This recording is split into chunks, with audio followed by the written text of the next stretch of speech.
जय हिंद मित्रों। आज हम लोगों का यूएनओ स्टार्ट होगा, संयुक्त राष्ट्र संघ। जैसा कि पिछले वीडियो में मैंने बताया भी था कि राष्ट्र संघ जब समाप्त हुआ, राष्ट्र संघ की स्थापना देखे थे, उसकी असफलता के कारण देखे थे, उसके उद्देश्य देखे थे। ठीक उसी प्रकार हम लोग एक नई संस्था यूएनओ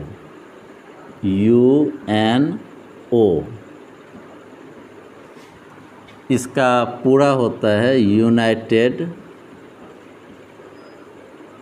नेशंस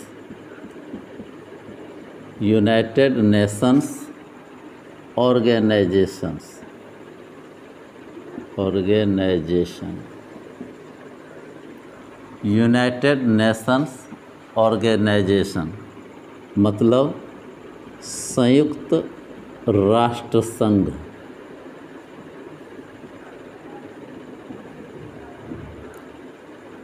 हालांकि अब इसका नाम ये नहीं रहा है, अब इसका नाम हो गया है यूएन, अर्थात यूनाइटेड नेशंस। अब ये पहले नाम था, अब नाम है यूएन। इसकी स्थापना क्यों हुई? आप जानते हैं कि राष्ट्रसंघ एक असफल संस्था घोषित हो चुकी थी। द्वितीय विश्व युद्ध स्टार्ट हो चुका था और राष्ट्रसंघ चुपचाप हाथ पर हाथ धर करके बैठी हुई थी, ये आपको पता है। तो ऐसी घड़ी में 1939 में एक दूसरा युद्ध शुरू हुआ, जिसको आप सेकेंड वर्ल्ड वार कहते हैं। 1939 से 1945 ये 6 वर्षों तक चला। ये सेकेंड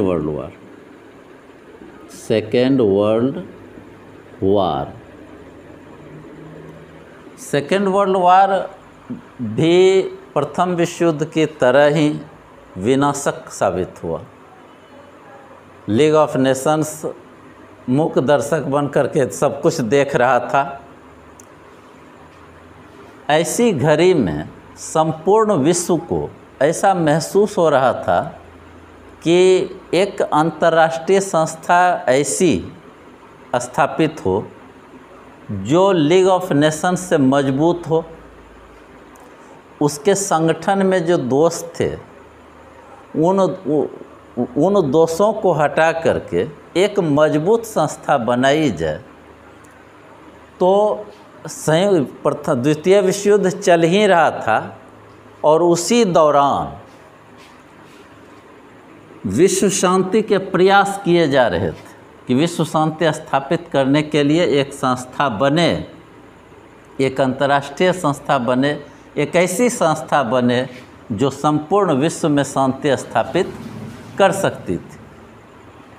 तो इसके लिए एक आपको मैं बताऊं, अटलांटिक चार्टर,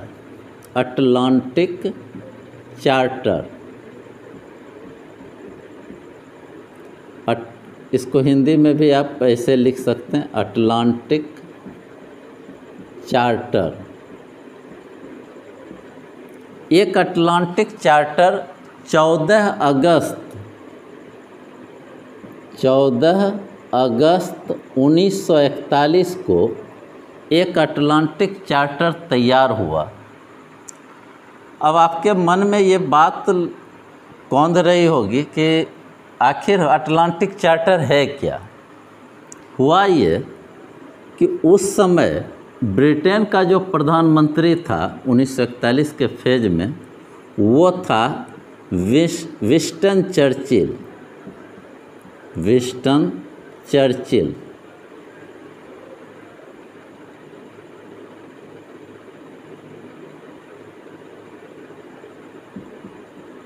चर्चिल ये कौन थे?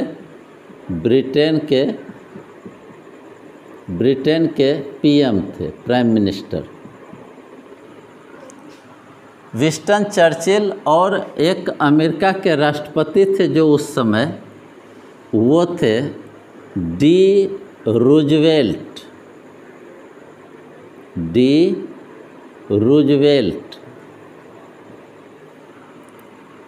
इन दोनों ने मिल करके एक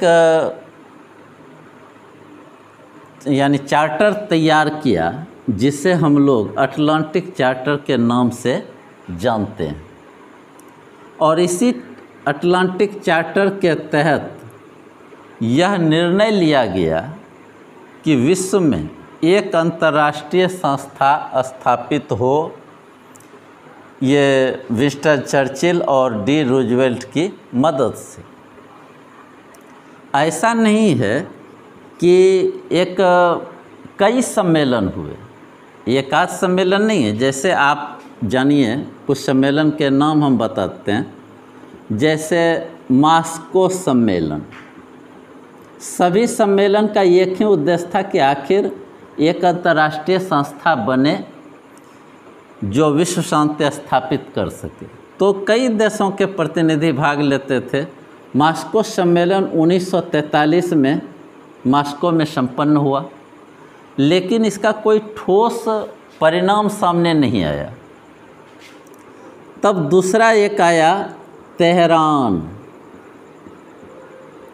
सम्मेलन आयोजित हुआ। कौन सा सम्मेलन?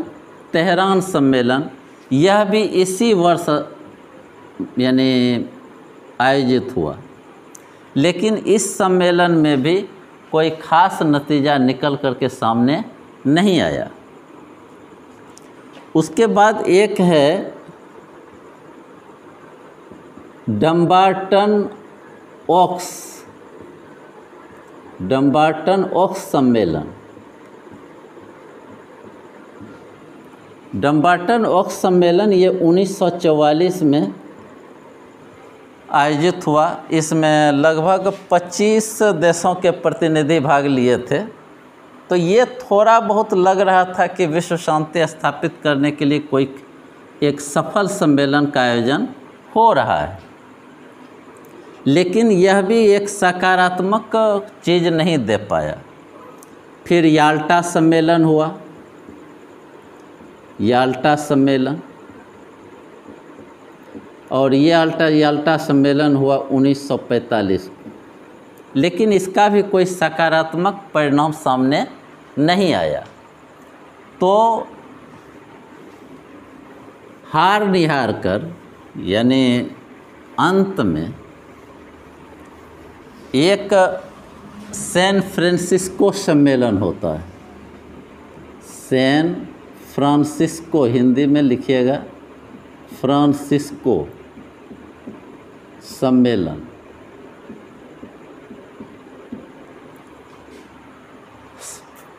सैन फ्रांसिस्को सम्मेलन ये 25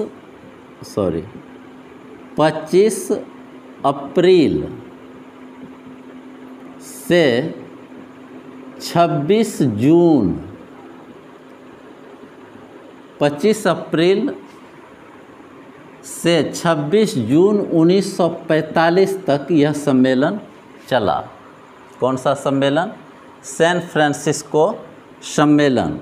इसमें 50 राष्ट्रों के प्रतिनिधियों ने भाग लिया। 50 राष्ट्रों के प्रतिनिधियों ने भाग लिया।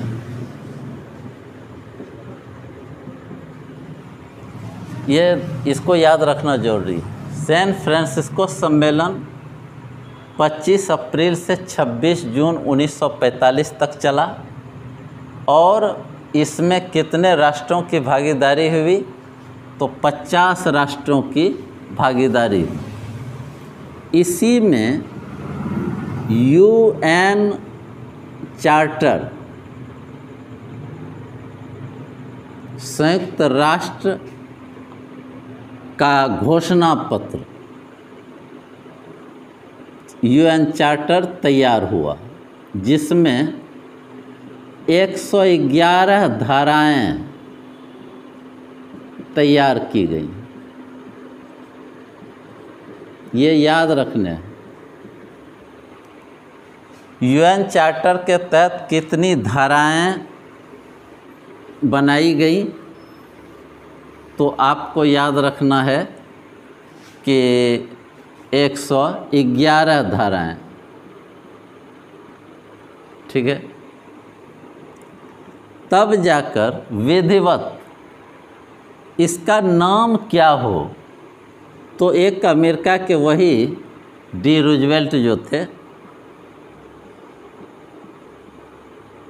डी रूजवेल्ट, इसी डी रूजवेल्ट ने इसका नाम सुझाया यूएनओ, यूनाइटेड नेशंस ऑर्गेनाइजेशन।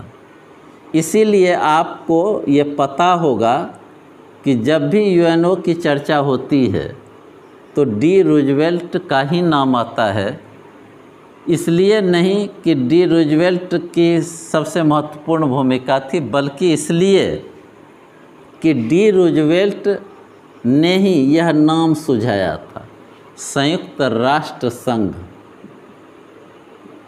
संयुक्त राष्ट्र संघ। इसी यूएन चार्टर के तहत 50 राष्ट्रों के प्रतिनिधियों ने डी रूजवेल्ट की उपस्थिति में यूएन चार्टर पर साइन किया। कितने राष्ट्रों के प्रतिनिधियों ने? तो 50 राष्ट्रों के प्रतिनिधियों ने। और विधिवत 24 अक्टूबर 1945 को, 24 अक्टूबर 1945 को यूएनओ की स्थापना की गई। यूएनओ की स्थापना कब की गई? 24 अक्टूबर 1945 को। अब सवाल आया कि विधिवत उद्घाटन जो 24 अक्टूबर 1945 को हुई, इसीलिए इस 24 अक्टूबर को संयुक्त राष्ट्र संघ दिवस, इसको किस रूप में मनाया जाता है? संयुक्त राष्ट्र संघ दिवस। अब बात आई कि जब संस्था स्थापित हो गई, तो अब संस्था स्थापना के बाद एक इसका लोगो आना चाहिए था, प्रतीक चिन्ह जिसको आप कहते हैं, प्रतीक चिन्ह। जैसे कि आपने देखा था लीग ऑफ नेशंस का कि उसमें एक स्टार का चिन्ह था।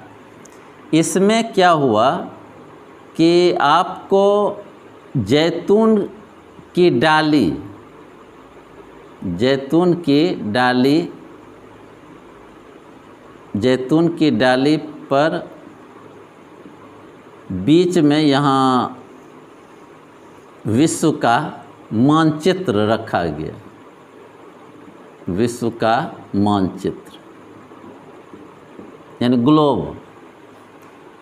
यही इसका प्रतीक चिन्ह है।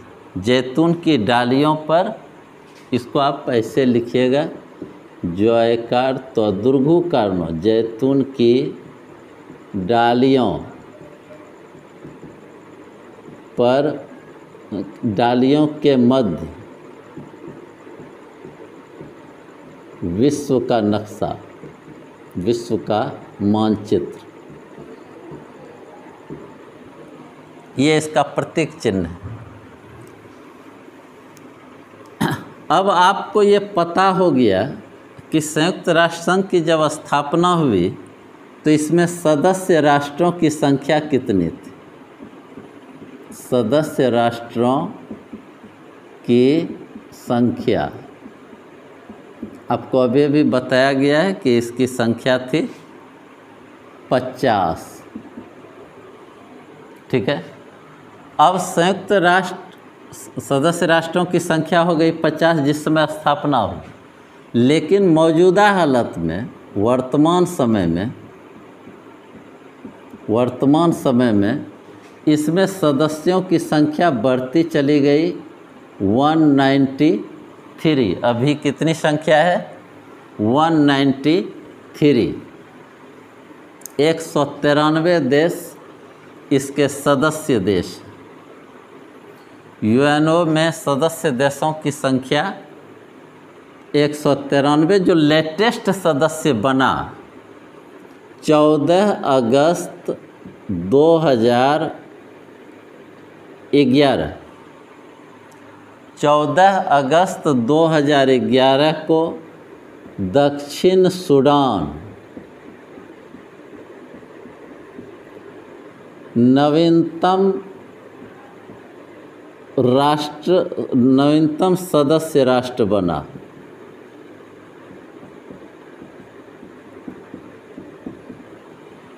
दक्षिण सूडान नवीनतम सदस्य राष्ट्र बना और इसके बनने के बाद ही इसकी संख्या चली गई 193। प्रतीक चिन्ह हो गया आपका, सदस्य हो गए। अब देखिए इसके सिद्धांत व उद्देश्य आपको पता है, या लीग ऑफ नेशंस का जो था टर्म एंड कंडीशंस वही था इसका भी। जैसे कि कोई भी राष्ट्र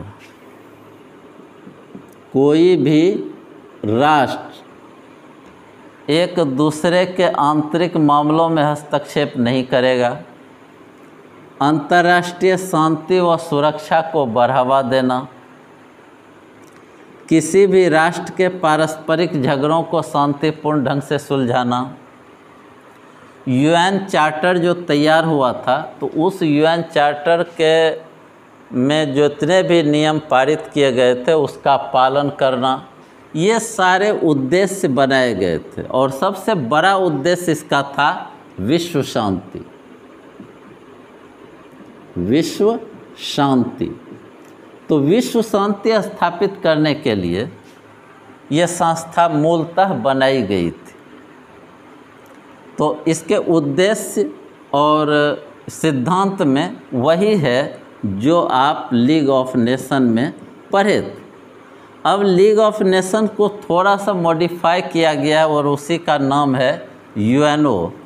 तो अब आप देखिए, जैसे आप उसमें अंग देखे थे तो उसी तरह इसके भी अंगों को देखना होगा।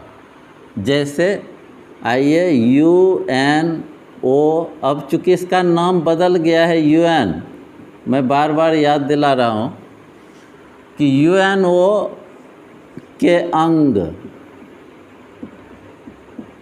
यूएनओ के कितने अंग हैं? यूएनओ के 6 अंग हैं। इसी को हम लोग बारी बारी से पढ़ेंगे।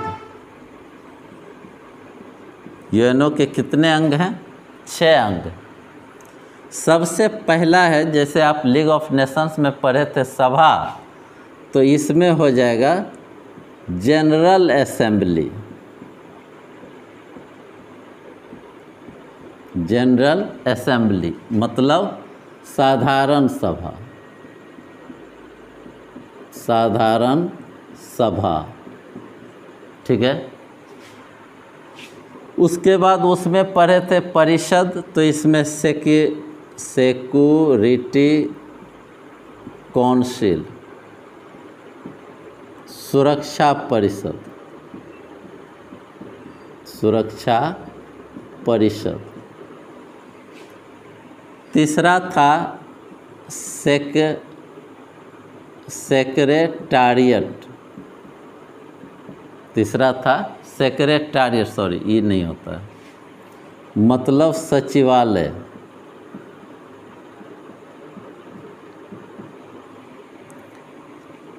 चौथा था international court of justice. International court of justice अर्थात अंतर्राष्ट्रीय न्यायालय।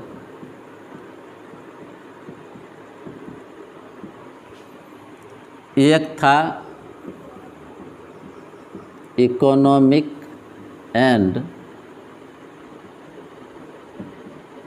Social council, economic and social council आर्थिक एवं सामाजिक परिषद बहुत महत्वपूर्ण अंग है। इकोनॉमिक एंड सोशल काउंसिल ये सबसे महत्वपूर्ण, अभी सबसे ज़्यादा काम इसी का है, मैं बताऊंगा आगे। और एक है ट्रस्टीशिप काउंसिल। ट्रस्टीशिप काउंसिल अर्थात न्यास परिषद भी इसे कहा जाता है, न्यास परिषद या संरक्षण परिषद, न्यास परिषद या संरक्षण परिषद। अब देखिए इसमें यहाँ तक आप उसमें भी पढ़े थे, फर्क थोड़ा थोड़ा का है। उसमें पढ़े थे आप असेंबली, तो इसमें पढ़ रहे हैं जनरल असेंबली, ठीक है। इसको साधारण सभा भी बोल सकते हैं और इसका एक और नाम है महासभा भी बोलता है इसको। सबसे बड़ा सिक्योरिटी काउंसिल, उसमें पढ़े थे काउंसिल, इसमें हम थोड़ा सा एक शब्द जुटा है सुरक्षा परिषद, ये पढ़े थे उसमें भी सचिवालय। इंटरनेशनल कोर्ट ऑफ जस्टिस उसमें भी पढ़े थे अंतर्राष्ट्रीय न्यायालय, दोनों में कुछ फ़र्क नहीं है, वह उसी को मॉडिफाई किया गया है।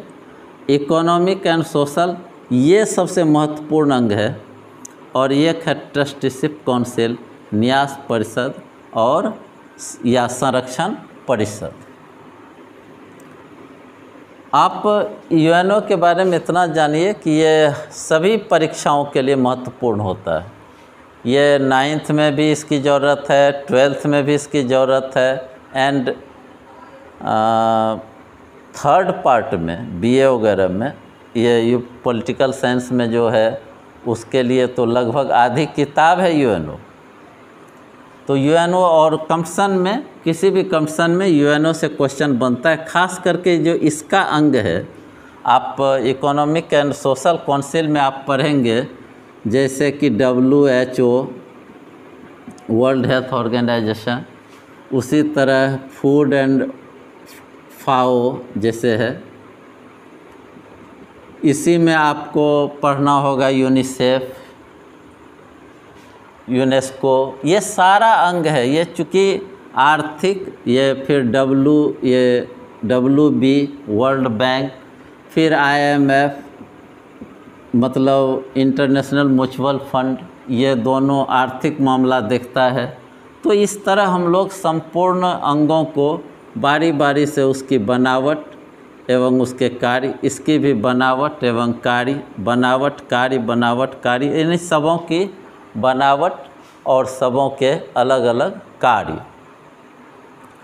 तो हम अगले वीडियो में मिलेंगे सभी अंगों के साथ उसकी बनावट एवं उसके कार्य के बारे में। अगर आपको वीडियो अच्छा लगता हो, आपको लगता है कि ज्ञानवर्धक है, तो please subscribe KSS Raju sir. ये आपका ही चैनल है, वास्तव में चैनल व्यक्ति अपने लिए बनाता नहीं है, ये आपका ही चैनल है। इसे सब्सक्राइब करें, शेयर करें, मित्रों के बीच तो ज़रूर शेयर करें अगर अच्छा लगता है तब। बस इसी वादे और इरादे के साथ हम फिर मिलते हैं कल, तब तक धन्यवाद।